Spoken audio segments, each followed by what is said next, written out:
bulsa nila yung pinamimigay nila. Pera ng taong bayan yan. Kinagagalit natin, puro na lang ayuda ang programa ng gobyerno. Dapat ang nililikha pang matagalan. Trabaho, oportunidad. Tama ho ba? Hindi daw napupolitika ang pamimigay. Kalokohan ho yun.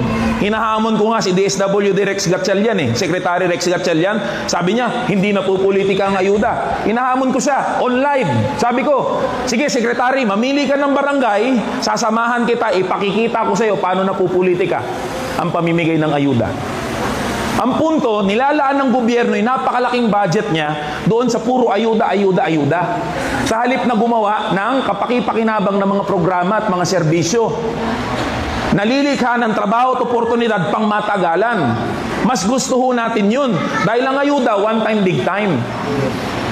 Nangangapital ho kasi ang mga politiko sa desperasyon natin. Naghihirap tayo, may sakit yung anak natin. Gusto natin, may pagamot yung kamag-anak natin. Sa halip na bigyan na agad ng pondo yung ospital para hindi na kailangan pumila, ang gagawin ng mga yan, hindi. Dadaan muna sa congressman, tama ho ba? Pipila kayo ng 3 hours, 4 hours, bibigyan kayo ng guarantee letter. Pagbukas nyo ng guarantee letter, kalahati nun, muka ng politiko. Tulong pa rin sa atin yun, tatanggapin ho natin yun. Pero nakakawala ng dignidad yung ginagawa ng mga politiko. Nangangailangan na tayo ng tulong. Papipilahin pa tayo 3 oras, 4 na oras. Pababalikin pa ho tayo, tama? Kaparehas din sa ibang ayuda. Diba? Ipipay out na lang, nandyan yung DSWD, nandyan yung DOLE. Ibibigay na lang sa tao. Kailangan pang magsalita ng congressman, nung 7 konsehal niya, nung mayor. Ibibigay na lang sa tao eh. Isisiksik tayo sa covered court, 500 tayo, napakainit. Walang tubig, walang sandwich. Tapos pakikinggan natin yung mga politiko na yan. Ang punto ko lang naman ho, itong pera ng gobyerno, kung gustong ibigay sa nangangailangan, pwede nang idiretso. Napakataba po ng kokote ng kandidatong yun, no? Mantakin mo yan, binanatan po dyan sa kanyang talumpati patungkol po sa ayuda. Diba, napakaganda po. Madalang lang po yung mga kandidatong bukal o nagsasabi ng mga ganyang tinatawag nating hokus-pokus ng mga kandidato. Diba? O ito po. How do you reconcile that if that reflects on her leadership but yet her trust ratings po ay siya lang ang yung latest, at least for the Pulse Asia, siya lang po ang nakakuha ng at least mataas na ratings? Siguro, pwedeng masabi dyan na habang siya ay nasa ibang bansa, ay approve ng mga Pilipino. Kasi habang siya ay nasa ibang bansa, yan po ang rating niya. Okay. So, Yusek, last question. Na ang kagaya ni VP Sara, hindi ko po alam kung kasi ayoko namang questionin, ayoko namang i-judge kung ano man po yung naging survey. Pero lumalabas po dyan na parang mas gusto ng tao habang siya'y wala. Okay. Oh, halika rito. Pag-bitbit nga to, bitbitin ninyo. Ilabas ninyo dyan. Para yatang nag-iiba na ang takbo ng pag-iisip ni Ate Claire. Mantakin mo yan, Madam Claire. Isa kang abugada. Sorry. Nabubulol ako eh. Isa kang abugada. Sinabi mo yan. Sinabi mo talaga yan. Hindi ako makapaniwala dyan, magkakareaksi. Mantakin mo yan. Napakalupit po ni Auntie Claire. Mantakin mo yan. Sinabi niya na kaya daw tumaas ang ratings ni BP Sara parang dahil nasa ibang bansa siya. Dahil gusto ng mga tao sa ibang bansa siya. Yung ba ang tanong ng mga nagsasurvey, gusto mo bang nasa ibang bansa si BP Sara o wala? Gusto? Positive. Ganon? Napakalupit mo, Vlogger Claire. Mga ka-reaction, hindi po talaga ako makapaniwala sa mga inaasal na ngayon ni Vlogger Claire. Hindi talaga ako makapaniwala sa sagot niyang ito. Si BP Sara lang ang umangat ang ratings. Ang sinabi po niya dahil nasa ibang bansa siya. Parang gustong-gusto ng ibang tao na nasa ibang bansa siya. Ganoon. Pag nasa ibang bansa si BP Sara, lalong tumataas ang kanyang ratings. Di po ba dapat bababa ang ratings ni BP Sara? Bakit? Dahil hindi nga siya nagtatrabaho sa mata ng bayan, hindi siya nagtatrabaho dahil nasa ibang bansa siya. Pero ang sinasabi po nito ni Vlogger Claire, kabaligtaran ng kabaligtaran pa. Sinasabi po niya na parang gusto ng mga tao na nasa ibang bansa siya, wala siya sa Pilipinas, ganoon. Ayan o. Vlogger Claire! Reconcile that if that reflects on her leadership, but yet her trust ratings po ay siya lang ang yung latest, at least for the Pulse Asia, siya lang po ang nakakuha ng at least mataas na ratings.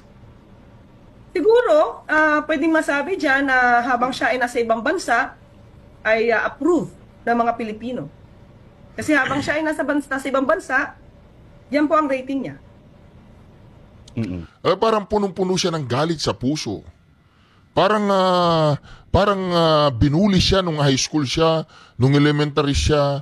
Parang sinasaktan siya ng magulang niya nung bata siya. Hindi, sa totoo lang mga kareaksyon, tatanungin ko lang si Vlogger Claire. Vlogger Claire, biktima ka ba ng child abuse? Yung nung bata ka, puro palo ang dinanas mo, puro sama ng loob. Tanong lang. Kasi yung inaasal mo, hindi asal yan ng isang normal na tao eh. Yung mga reasoning mo talagang malalayo na sa katotohanan eh. Hindi po, kaya kailangan magpa-medical legal to eh. Hindi, Vlogger Claire, suggestion ko lang sa'yo. Magpa-check up ka. Hindi, with all due respect, wala pong kasamang to. Magpa-check up ka, ma'am. Baka mayroong problema na hindi mo underlying condition. Di ba mga ka-reaction? Ano lang to, brotherly advice lang ha. You can seek medical advice. Di ba? Ano man yan, psychological man yan, physical man yan, spiritual man yan. Palagay ko lang kailangan mo munang reflection. Pumunta ka sa dagat tapos tignan mo yung reflection mo dun sa tubig. Di ba? Minsan naaawa na kami sa'yo, Vlogger Claire. Hindi na kami naiinis sa'yo. Parang naghahanap ka na lang ng mga salita na mabubuli mo yung mga Duterte, tapos bumabalik sa iyo yung taing tinatapon mo. Ay, sorry po, nabanggit ko po yung karakter ni Vlogger Claire. Mantakin mo yan, Vlogger Claire. Ang bulok ng style mo. Hindi ko sinasabing tae ang style mo, hindi ko sinasabing abnormal ka o may problema ka sa pag-iisip, hindi ko sinasabi yan. Ano lang, magpatingin ka lang. Malay mo, merong mga kulang ka sa vitamin C, ganun lang. Ano lang sa akin brotherly advice lang. Magpatingin ka, magpa-check up ka. Yung executive check up, kasi nasa executive branch of government ka, di ba? So magpa-executive check up ka. Importante yun.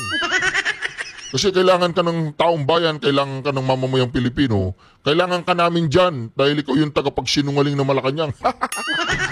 Tagapagsinungaling ba? Hindi tagapagsinungaling. Tagapagsalita. Ang kulit mo, Reaction TV PH tagapagsalita ng Malacanang, di ba? Kailangan ka namin dyan, kaya kailangan fit for duty ka. Di ba? Ito pa. Okay.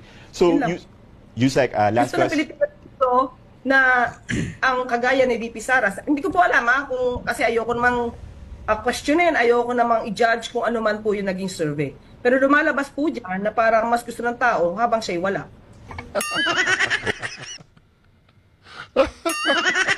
Oy, Vlogger Claire! Hindi, okay lang. Diyan ka lang. Bagay ka dyan. Ito. At tinuod na yung sulti guys, nga na kita tagbayinti nga bugas, no? Okay.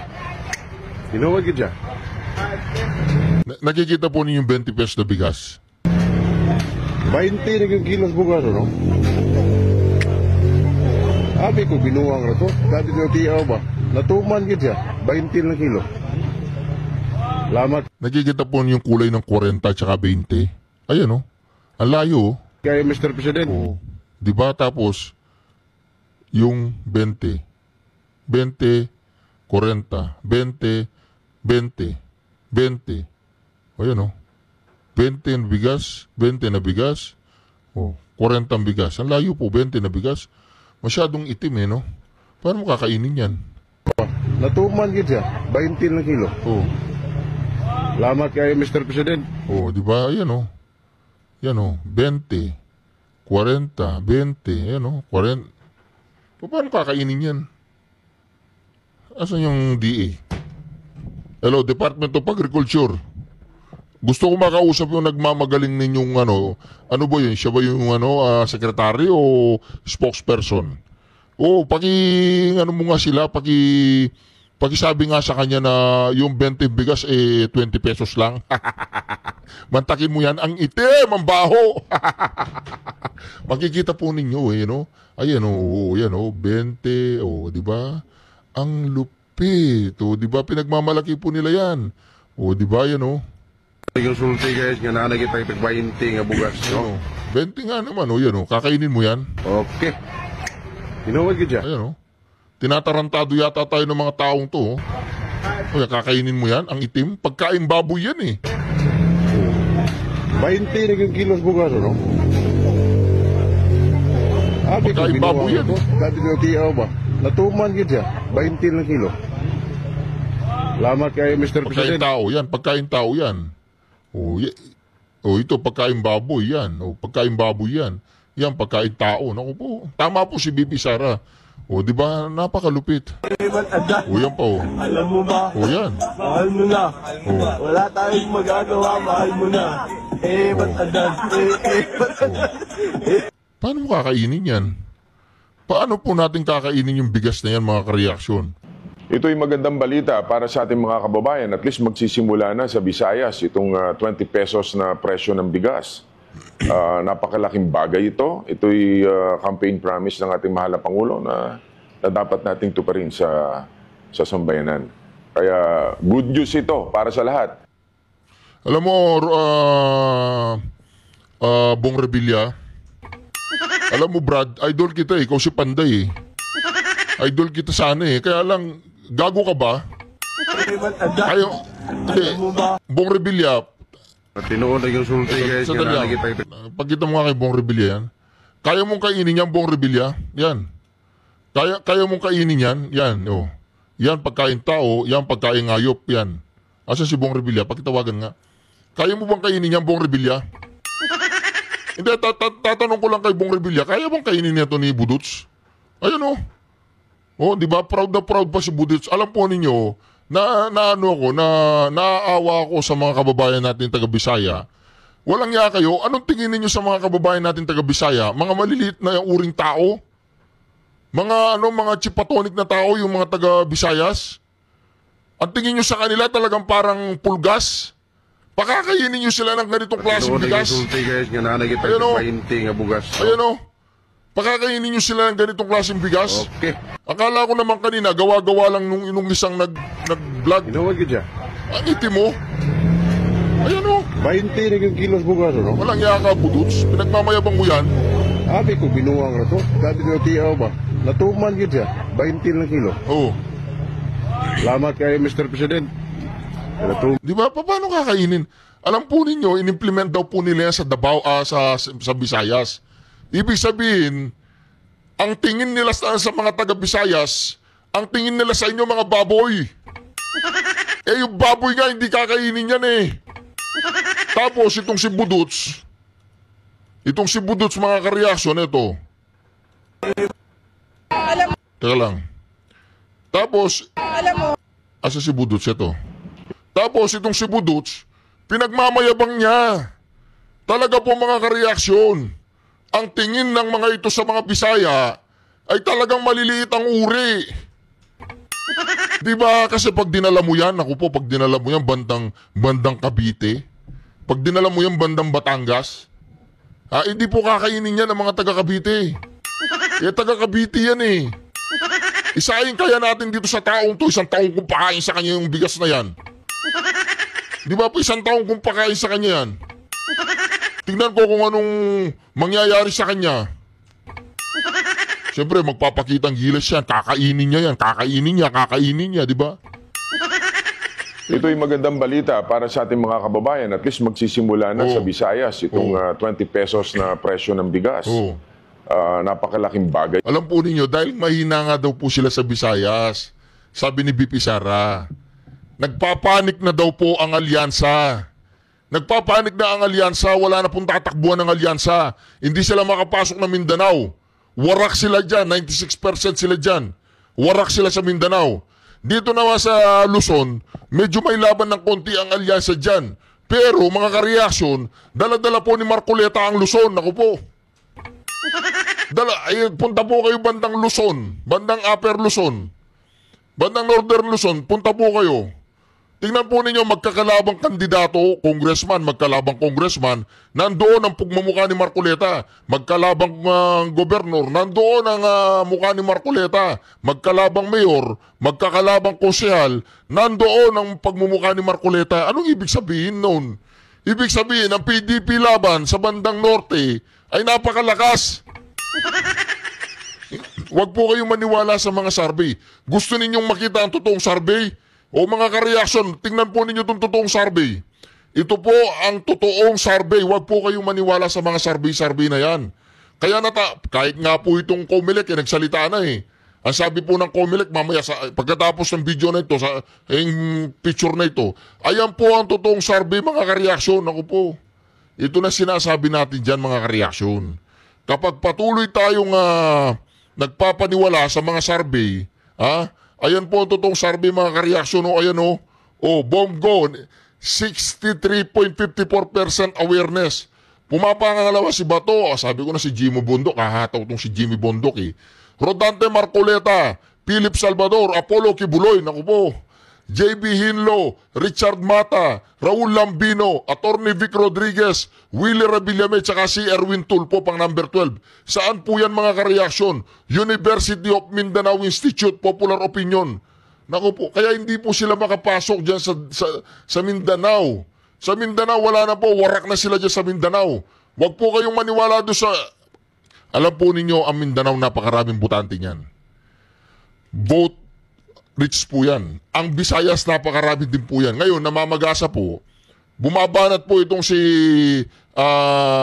Marcos Jr., nagpakitang gilas po, dyan po sa may Visayas. Nagpakitang gilas po dyan sa may Visayas, mga ka-reaction. Pero ano po ang mangyayari sa kanila dyan? Naku po, ang sinasabi po natin dito mga ka-reaction, yan po ang tinatawag nating panic bigas vote buying. Ang mahirap, ang ginamit nilang pambili ng boto ay hindi kinakain ng matitinong tao. Hindi po yan kakainin ng mga Bisaya. Alam po ninyo, marami akong mga Bisayas na nagtatrabaho sa akin. Halos mga Bisaya. Pero napakasiselan po ng mga yan. Ako. Napakasiselan po sa bigas ng mga Bisaya. Sabi nung isang trabahante ko, boss, kahit wala ng ulam, basta't masarap lang ang kanin, okay na kami. Di ba? Narinig na po ba ninyo yon?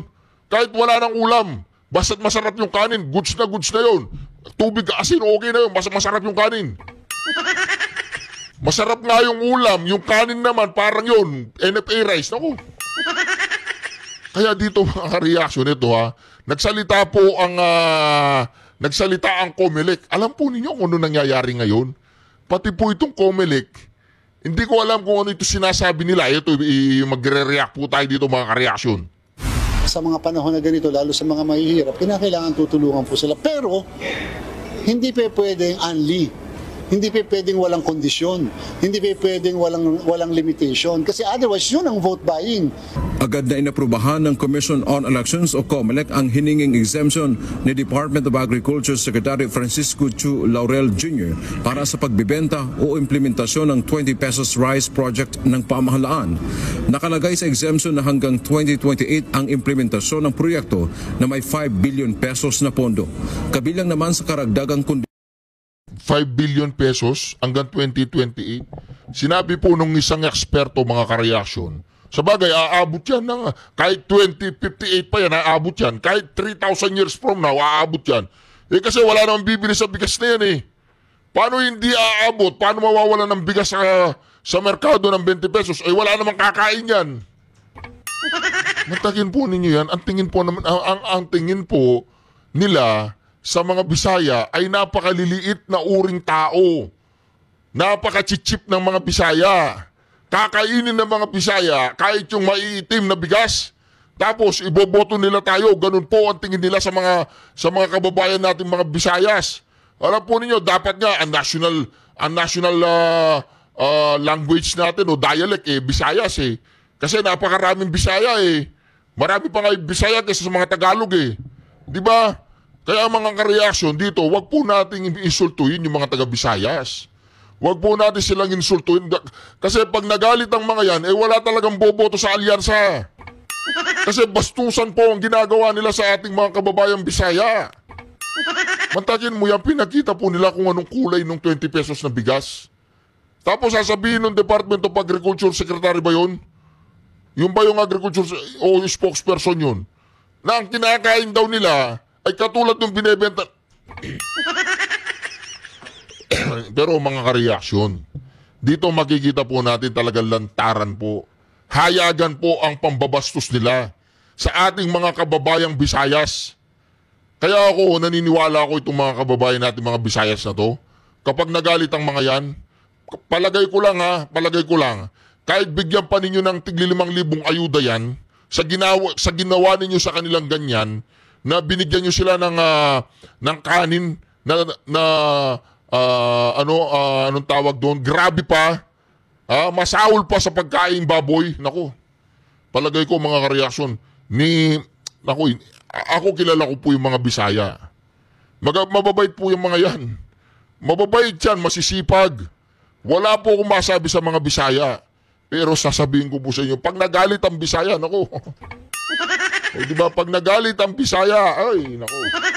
Sinasabi ko na nga ba ito Kaya dito parang iniinsulto po nila ang ating mga kababayang Bisayas. Talagang dinala pa nila sa Bisayas. Hindi nila inumpisa sa Luzon. Kasi kapag pinakain nila yan sa bandang Luzon, baka itatapon yan. Walang kakain yan kung ganyan ang itsura. O tingnan nyo. Kung ganyan, ito iba nga Ito, puti nga itong bigas na pinapakita dito Yan, Ito na may 5 billion pesos na pondo. Kabilang naman sa karagdagang kondisyon ng COMELEC na kapag local government units ayun na pinapakita po nila, puting-puting bigas. o LGUs ang magbebenta, dapat ay kumuha rin ng exemption sa komisyon hinggil sa subsidized rate. Aalamin ng komisyon kung may pondo ang LGU para bumili ng bigas o isubsidize ito. Gusto naming malaman, saan kukuhanin ng LGU yung pondo? Yun. Kasi kung wala naman pala sila naka-allocate dyan sa budget nila sa 2025, so saan nila kukuhanin? Oo, di ba? Ang pagbibenta ay dapat sa mga pampublikong lugar lamang. Papayagan ang mga kawanin ng media at civil society na makapasok sa distribution area. Ayon kay Chairman George Erwin Garcia, ito ay bilang karagdagang level ng transparency. Bakit mo gagawin sa private properties? Public fund gagawin ang distribution sa private properties para namang wala nang ka-public place ang mismong LGU halimbawa o yung mismong national government agency para gawin mo yan sa private property. Samantala, tulad ng ibang uri ng ayuda, programa gaya ng ayuda para sa Kapusang Kita Program o AKAP, tulong panghanap buhay sa ating disadvantaged, displaced workers o TUPAD, at assistance to individuals in crisis situation o AX, bawal ang pagbibenta ng 20 pesos na bigas 10 araw bago ang eleksyon o mula May 2 hanggang 12. Bakit? Para yata nakaamoy na po itong si Attorney George Garcia. Para yata ayaw magpahalata ng COMELEC na alam naman ng mga tao na vote buying yan Ayun, magsimula daw May 2 hanggang 12, wala nang ganyan. Bakit? Kasi halatang halata na vote buying. Bakit? Ayaw ni Commissioner George Garcia na magbenta ng 20 pesos ng bigas from May 2 to 12. Bakit? Bakit hindi niya pinagbabawalan yung nagbibigay ng tupad ay sa mga ayuda-ayuda? At bakit ang bigas ay talagang from May 2 to 12 ay wala na daw magbebenta? Bakit? Dahil wala nang ibebenta? O dahil hindi binibili? O dahil napaghahalata na ang kanilang mga galawan? Paliwanag ng komisyon, ayuda rin ang pagbebenta ng bigas sa mas murang halaga. O di ba? Ano sabi ng komisyoner? Ayuda rin yan Ayuda yan. Imposible namang makukuha mong 20 pesos yan. 18 na nga ang bigas. Apalay. Tapos bigas, 2 pesos lang. Layon dito ng COMELEC na hindi magamit ang programa sa vote buying o pananamantala ng mga kandidato. Ayuda po yung minus 13 pesos sa 33. So therefore, prohibited din po yan sa ating pong absolutely prohibited during the 10-day period. Anumang paglabag sa mga inilatag na kondisyon ng COMELEC ay So ibig sabihin mga ka-reaction, magsimula kahapon, ngayong araw na to hanggang May 1, pwede pa sila magbenta ng murang bigas. Pero ang problema kasi, binebenta na nga nila eh. Di ba? Nabulilyaso pa. Hindi pala pwedeng ibenta from May 2 to 12. Pero ang problema mga ka-reaction, halatang halata po mga ka-reaction, na gusto nila magpasikat, magbenta sila ng 20 pesos na bigas, pero wala namang bumibili kasi nga napakaitim. Napakabantot. O yan o. maaari nilang suspindihin o bawiin ang ibinigay na exemption. Dante Amento, UNTV, News and Rescue. Diyos ang aming sandigan, serbisyo publiko, ang aming pinahahalagahan. Diba? O ngayon, medyo umalma si Garcia kasi napaghahalata. Anong ibig po natin sabihin na paghahalata? Halata naman talagang ayuda yung bigas na yun eh. Kaya lang walang gustong kumagat, walang gustong kumain. Ayan o, ang itim mo. Oh. Alam mo ba? Ayan o, ang itim. Kakainin mo yan. O, ito pa o. Tinuod na yung sulti guys, nga na kita itagbayinti nga bugas. O, yan, kakainin mo yan. Okay. Ang layo po ng itsura o. O. Tingnan nyo ha. Yung sulti guys, nga na kita itagbayinti Ayan, tingnan nyo yung tig-40 at saka 49. nga bugas. Ayun, tingnan nyo yung tig-20. Ayan po. Kakainin mo yan ang itim. Magkakasakit ka pa dyan eh. Diba? Ayan o. No? Okay. Ganyan po ang tingin nila sa mga taga-Visayas. Ang tingin nila sa mga Visayas, maliliit na uring tao. Diba? Bakit? Anong tingin nyo sa mga Bisaya? Nagugutom? Masisipag yan, mababait ang mga Visayas. Diba? Isa sa mga masasabi kong karakter ng mga Bisaya, ako base sa aking experience. Ewan ko yung experience niyo. Ang karakter po ng mga Bisaya, hanes. Kaya alos sila yung kinukuha ko sa aking pag may pinapatrabaho ako. Hanes sila, tapos yun nga lang, malakas silang kumain talaga ng kanin. Okay lang yun. At least hindi sila nagkakasakit. Paborito kasi ng mga Bisaya, hindi naman lahat, pero paborito kasi nila masarap na bigas. Sabi nga sa akin, boss, ayaw namin ng ulam. Bigyan mo kami yung pinakamasarap na bigas. O sige, okay lang yan, pero mag-ulam pa rin kayo naman, di ba? Pag-ulamin ko pa rin sila. Pero hindi ko sila pwedeng bigyan ng bigas na may amoy. Ay, babato nila yan, tatapon nila yan. Kaya mga ka-reaction dito, isa pong insulto yan sa mga taga-Visayas. Kaya ako taga-Visayas ako, ay, magsasalita ako. Magsasalita ako, hindi pwede yan. O yun o. Alam mo, hindi yan, nagsasabi lang ako ng totoo no, sa 20 pesos per kilo na bigas. Dahil that is a campaign promise and it's a little too late. Too little, too late pa. At magtataka ka, kung meron tayong 20 pesos per kilo na bigas, bakit sa Visayas lang ito i-implement? Nakikita natin mahina yung mga senador